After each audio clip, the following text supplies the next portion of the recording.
Throughout the month of February, we're all called upon to give special attention to the affairs of our heart. The importance is for us to reduce the risk for cardiovascular diseases by knowing your numbers for blood pressure, cholesterol, blood sugar, and body mass index.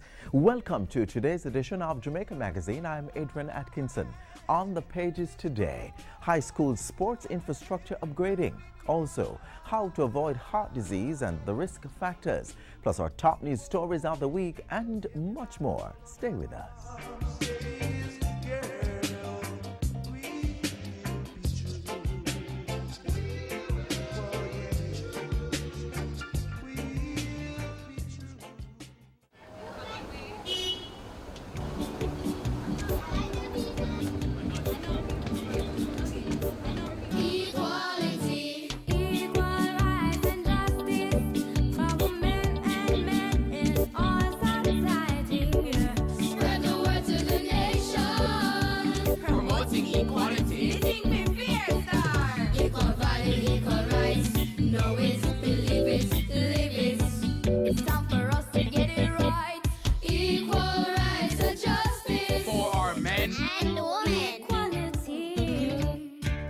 A message from the Bureau of Gender Affairs and the Dispute Resolution Foundation, paid for by the UN Women Fund for Gender Equality. Development of proper sporting infrastructure is an important part of the government's program to provide every Jamaican the opportunity to excel. To ensure that talent is properly honed at the high school level, a sports infrastructure upgrading program has been implemented. Here's more.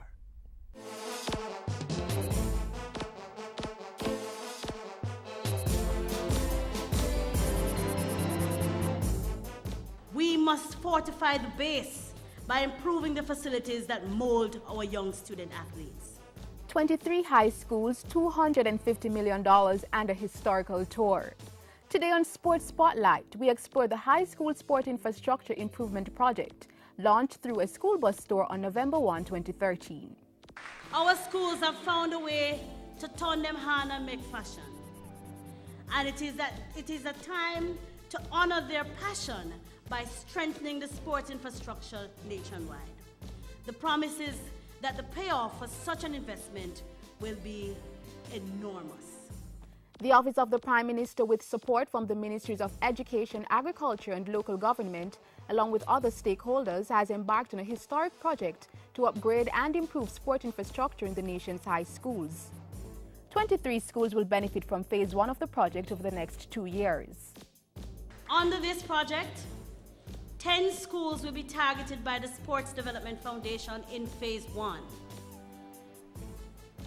to the tune of $100 million during financial years 2014 to 2016. The Ministry of Agriculture, through the EU Sugar Transformational Project, has agreed to target yet another 13 schools which fall within the sugar transformation areas in Phase 1 of this initiative in the amount of $150 million. To launch this historic project, Minister Natalie Nita Headley and her team went on a high school tour. First stop, Grange Hill High in Westmoreland, where the school and community fields used by the student athletes were examined. And we hope that in very short order we can give you a better feel so you can be a better team. On behalf of the Grange Hill High School Dakar Soccer team, school management and staff, we want to say thank you very much for visiting our training session today. The Infrastructure Improvement Project has been heavily endorsed and supported by the Ministry of Education, which is committed to assist with the upgrading costs.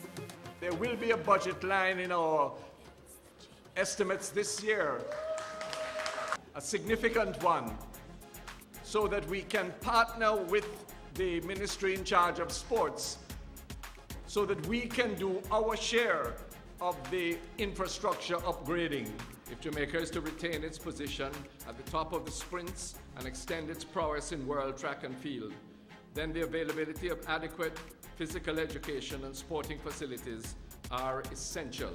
Our next stop on the high school sport infrastructure tour is in the parish of St. Elizabeth, where we stopped at the Lacovia High School.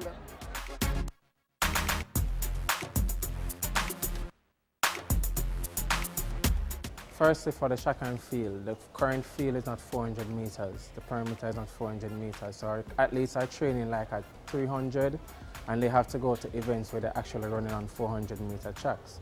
So when they go to these fields now, they're uncomfortable because they're not used to running on those tracks. Then for the football, the surface itself that we're playing on is not ideal. It is because of this that this rural school is ecstatic at the upgrading project to take place on its sporting infrastructure.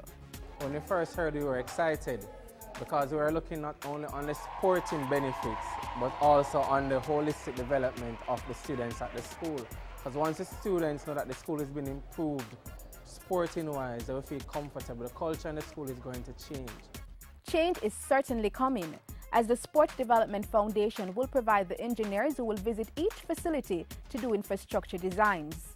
The designs will include a combination of a running track, football field, cricket pitch, and netball or basketball court. This focus on schools is well founded, as we have found out over the years that where the ownership and management structure of the fields and sporting facilities that we have built are not properly in place. A number of these are falling into disrepair. It's a sentiment shared by the president of the Intersecondary Schools Association, ISSA, who has high praises for the initiative. We at ISSA are delighted that this bold step, and I want to underline the word bold, this is history. This bold step has been taken to enhance the quality of the facilities and the human resource in the various schools. Last stop on the tour was the Vere Technical High School, site of the official launch and the signing of a memorandum of understanding amongst all stakeholders. Well, I feel really wonderful. This program has really inspired me a lot to do my best at my cricket career. I hope this can continue over the years. I am confident, and I believe that this program that is being held by this committee will help to put these things back in place, and so I'm excited and I'm waiting to see the outcome. And that's a wrap on the High School Sport Infrastructure Improvement Project launch. For Sports Spotlight, I'm Tamara McHale.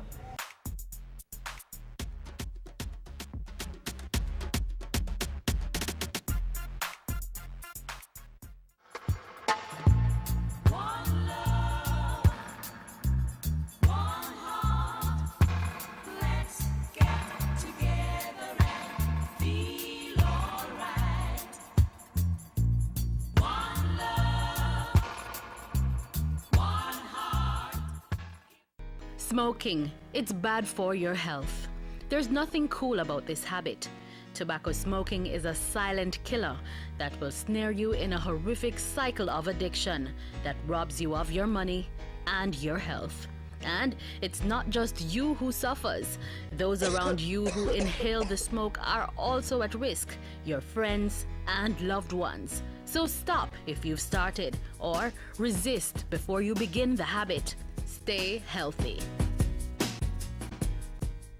Being obese or overweight and not watching your dietary intake are major risk factors for illness such as cardiovascular disease.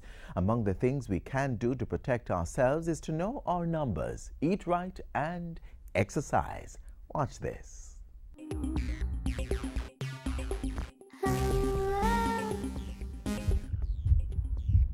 The heart, one of the most important organs in our body, pumping blood and carrying vital material helpful to our body's function. It also removes waste products that we do not need. From the moment it begins beating until the moment it stops, the human heart works tirelessly without ever pausing to rest. So we must take proper care of it. How? It's simple. We must control the risk factors that could lead to coronary artery diseases, one of which is being overweight or obese. When you're obese or overweight, you increase your blood volume. When you increase your blood volume, it's more work for the heart. This heart has to do work over a long period of time, more work, till he gets sluggish, he gets tired. So this can lead to congestive heart failure. Besides contributing to heart diseases, obesity also adds to the risk factors for other health problems. If you're obese, your chances of getting hypertension are 75%, and that's high blood pressure, one of the main risk factors of heart disease. Again, it harms your heart, it overworks it. That's hypertension. Diabetes, you're now at risk for diabetes. And of course, high cholesterol, which is the fat in the blood. Our body needs energy to function and to be active. But if you take in more energy than your body uses, you will gain weight. 54% of Jamaica is overweight and obese. Between the ages of 17 and 74, a study was done in our Jamaican lifestyle survey. 64% of these are women. If you are considered obese, it means that your weight is too much for your height. But how do we know that we are so overweight? Overweight and obesity is determined by using height and weight, or waist circumference, or body fat. Abdominal fat is more harmful than fat around the bottom, hips, or thighs. At your belly button, your waistline circumference is at 43 inches. A normal waist circumference for a woman to reduce her risk of heart disease and other diseases like your hypertension needs to be at 35 inches. Dietitians say obesity and overweight can be reversed if you maintain a healthy lifestyle. Once this becomes a way of life, the success of weight loss is guaranteed.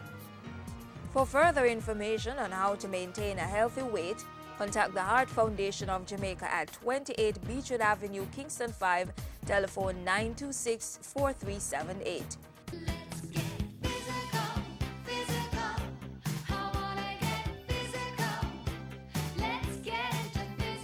Did you know regular physical activity controls your weight, reduces your risk of cardiovascular diseases, reduces your risk for type 2 diabetes and metabolic syndrome, reduces your risk of some cancers, strengthens your bones and muscles, and increases your chance of living longer? Get active, get fit, stay healthy.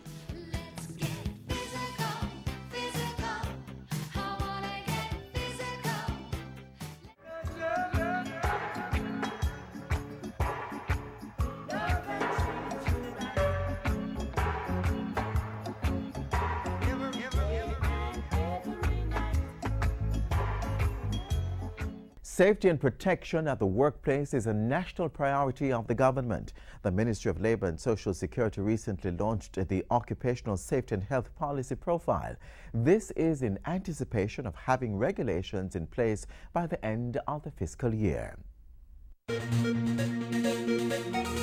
Achieving the goal of job creation and economic growth has several dimensions. One of them is enforcing occupational safety and health regulations, basic standards which make provisions to eliminate hazards in the workplace, allowing workers to carry out their duties in a safe environment, and limiting psychological stress which can limit their productivity.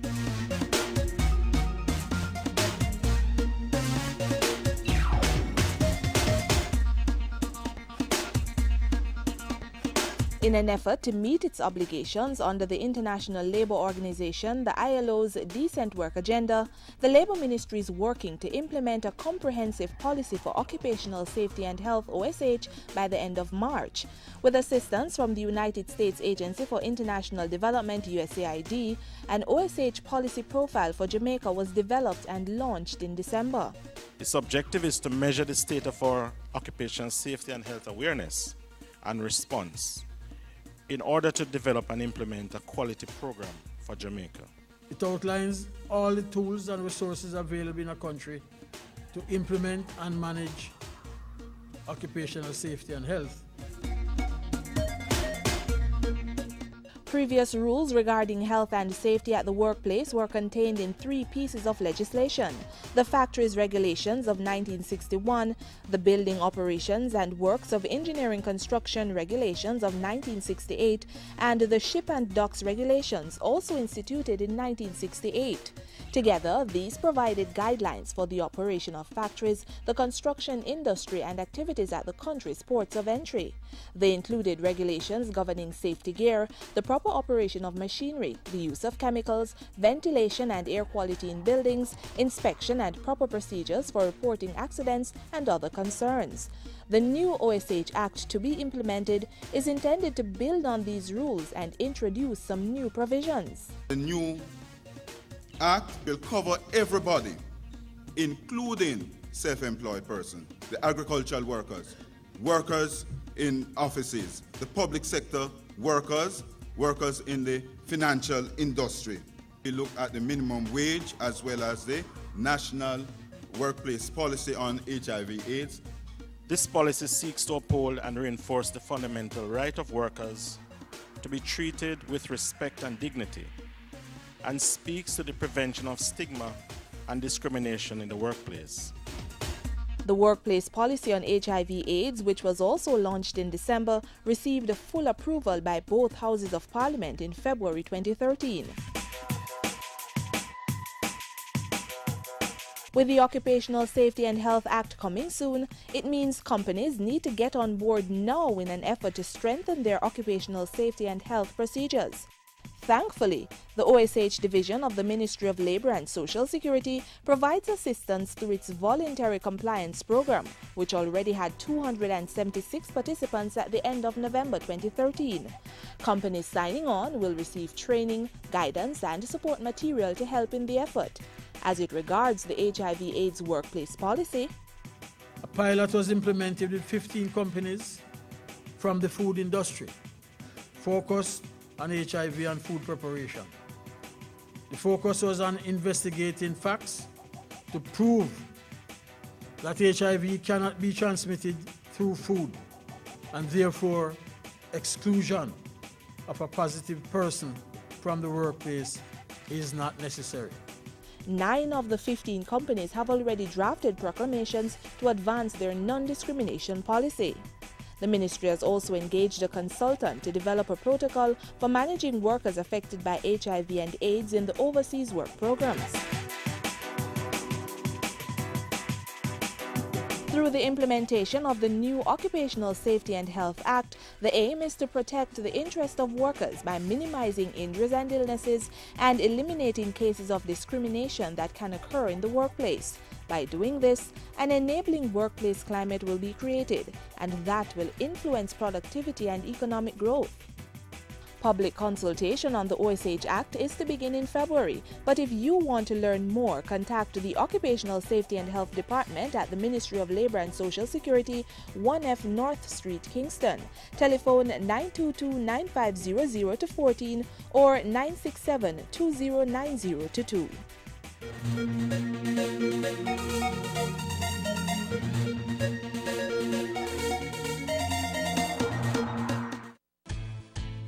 Visitors and patrons of Devon House, the south lawns of the historic property is temporarily closed to the public.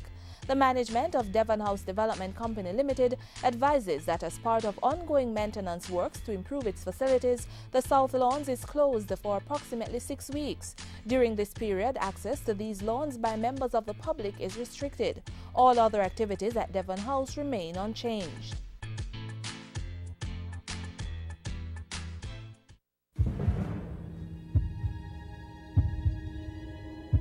What are you doing to help the fight against crime?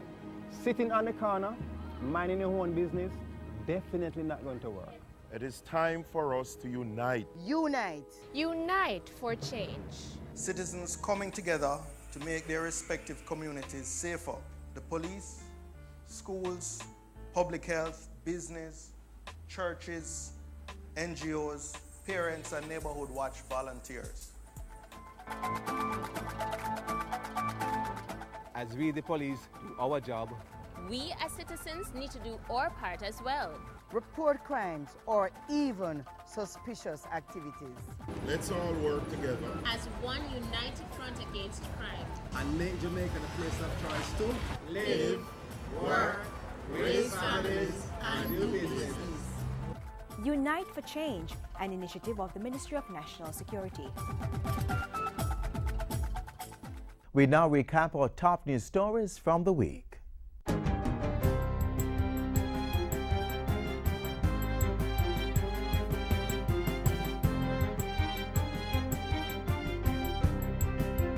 Hi there, I'm Simone Wolf with your JIS News of the Week. It was announced this week that government will formally begin the 2014-2015 financial year on April 3, with Governor General Sir Patrick Allen delivering the throne speech. The estimates of expenditure, which outlines what government expects to spend on different sectors, will also be tabled in Parliament on the same day. The Standing Finance Committee of Parliament is to review the proposed budget from April 8 to 10. Finance Minister Dr. Peter Phillips will later open the budget debate on April 17. He will be followed by opposition spokesman on finance Audley Shaw on April 22 and government and opposition members on April 23. Opposition leader Andrew Holness will make his contribution to the budget debate on April 24, Prime Minister Portia Simpson Miller on April 29, and the Finance Minister will close the debate on April 30. Officials from the International Monetary Fund, the IMF, arrived in the island Wednesday to review Jamaica's performance from October to December 2013 under the agreement with the fund. The team will be in the island until January 13. Finance Minister Dr. Peter Phillips told Parliament last week that government expects to have met all quantitative targets and structural benchmarks for the period under review. This week, he said progress was being made towards achieving the targets for the January to March 2014 quarter. We are confident that we'll be able to meet these with the appropriate policy responses. Particularly, it is a very sharp accumulation in the net international reserves, but again, as I say, we are putting necessary arrangements in place. Dr. Phillips also said the Jamaican economy was again projected to expand in the January to March quarter. Expansion in agriculture, in which annualized has grown at more than 5% over the period, significantly in mining, tourism, and other services, business process operations, for the most part, and construction. The Inter-American Development Bank, the IDB, signaled its growing confidence in Jamaica's commitment to its economic reform program this week. On Thursday, the bank signed over 2 loans to the government, totaling $140 million, the first to be approved for Jamaica since 2011. Finance Minister Dr. Peter Phillips said the money would help to enhance Jamaica's fiscal administration, including efforts to support our tax reform processes, ensuring sustainability of the national insurance scheme, ensuring also that there will be more effective rationalization of the public bodies and greater accountability and transparency. Meanwhile, Prime Minister Portia Simpson Miller this week assured Jamaica's diplomatic partners that the foundation was being laid for establishing a climate of confidence for economic recovery and growth. Interdependency between nations and the global nature of many of the problems we face require us to deepen the dialogue between our peoples and our countries. If we are to achieve sustainable development, we must move beyond national borders to forge alliances at the multilateral level. The Prime Minister was addressing members of the Diplomatic Corps Tuesday in observance of Diplomatic Week 2014. Meanwhile, Foreign Affairs and Foreign Trade Minister Senator A.J. Nicholson also addressed the diplomatic corps on Tuesday and encouraged the members to partner with Jamaica in the areas of trade and investment. He asserted that the revised Jamaica foreign trade policy remained a priority and said it should be completed in the coming months. The ultimate goal of the revised trade policy is to address existing challenges relating to growth, productivity, and competitiveness. He also disclosed that the ministry had been increasing the level of consultations and engagement with the Jamaican private sector as well as overseas missions on issues of trade. Discussions are being held on how to increase the participation of the private sector in the work of CARICOM, specifically the Council on Trade and Economic Development, quoted. Jamaica strongly supports the view that the private sector should have a seat at the table of the quoted meetings, bearing in mind the critical role that they have played and must continue to play in regional integration. The Health Ministry began accepting registration forms for the Government of Jamaica GOJ Health Card on Monday after launching the initiative the previous Friday. So far, the ministry says it has been seeing a tremendous response to the launch. Completed forms are to be submitted to any public health facility, the Ministry of Health, any office of the Regional Health Authority, as well as the NHF head office and its help desks. The use of the card will begin in all public health facilities on March 3, 2014. And finally, Jamaica continues to make headway in the fight against human trafficking, with the Organized Crime Investigative Division OCID reporting that since 2005, it has rescued over 41 victims. The Trafficking in Persons TIP unit within OCID has also conducted about 72 raids. Additionally, the TIP unit has a total of 7 cases before the courts in Jamaica. There are 28 cases that are currently under investigation, 4 of which involve transnational investigations. Deputy Commissioner of Police Carl Williams says the police will be relentless in their quest to apprehend criminals by keeping up to date with the latest trends. The Jamaica Constabulary Force will continue to monitor foreign nationals, especially young females, and ensure that their passports are inspected on a regular basis. And those were some of the stories making news this week. I'm Simone Wolf.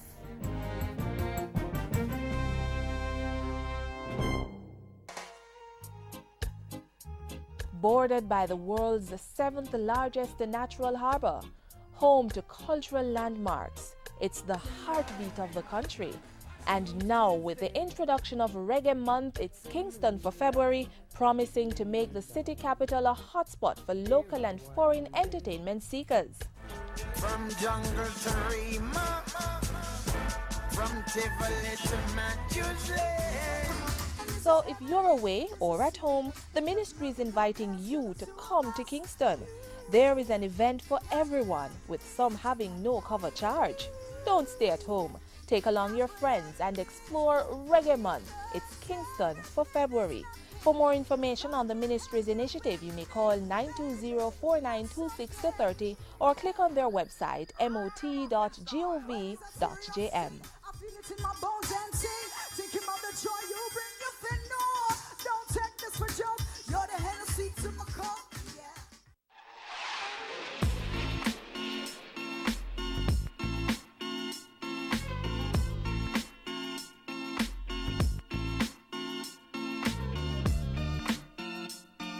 We have come to the close of today's edition of Jamaica Magazine. Remember to make healthy choices through proper diet, exercise, and rest so you can stay fit and healthy.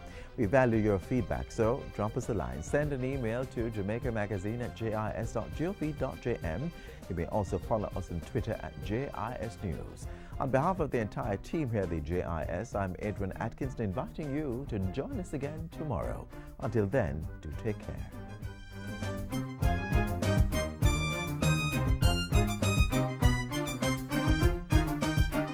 This has been a production of the Jamaica Information Service, the voice of Jamaica.